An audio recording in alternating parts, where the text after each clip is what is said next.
এবছরের শেষ দিকে ভারতে অনুষ্ঠিত হবে নারী ওডিআই বিশ্বকাপ। এই বিশ্বকাপকে সামনে রেখে এই বিশ্বকাপের কোয়ালিফাই ম্যাচ খেলবে বাংলাদেশ, যেখানে বাংলাদেশের সামনে সুযোগ ছিল শুধু ওয়েস্ট ইন্ডিজকে হারাতে পারলেই বিশ্বকাপে ক্রিকেট তারা পেত, কিন্তু সেই টিকিটটা তারা পায়নি, তারা ওয়েস্ট ইন্ডিজের কাছে হেরে যায়।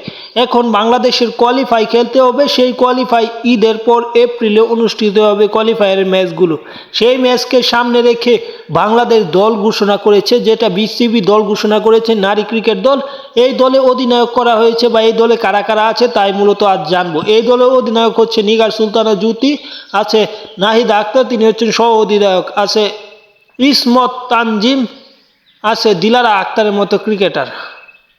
এই স্কোয়াডে আরও আছে শারমিন আক্তার সুপ্তা, আছে সুবাহানা মুস্তারি, স্বর্ণা আক্তার, জান্নাতুল ফেরদৌসী সুমনা, রাবিয়া খাতুন, ফাহিমা খাতুনের মতো ক্রিকেটার, আছে ফারিয়া ইসলাম তৃষ্ণা, ফারজানা হক পিঙ্কির মতো ক্রিকেটার, আছে সানজিদা আক্তার মেঘলা, এবং আছে মারুফা আক্তার ও ঋতু মণি। এটি হচ্ছে মূলত বাংলাদেশের ওয়ার্ল্ড কাপ কোয়ালিফায়ারের যে ম্যাচ, সেই ম্যাচগুলোর জন্য স্কোয়াড। এই স্কোয়াড আপাতত পরিবর্তন হবে কিনা তা এখনও জানা যায়নি, কারণ ওয়ার্ল্ড কাপ কোয়ালিফায়ার ম্যাচ আসতে এখনও দেরি আছে, কারণ ঈদের পর ম্যাচগুলো অনুষ্ঠিত হবে। এখনও প্রায় মাসেখানি বাকি আছে সব কিছু মিলিয়ে।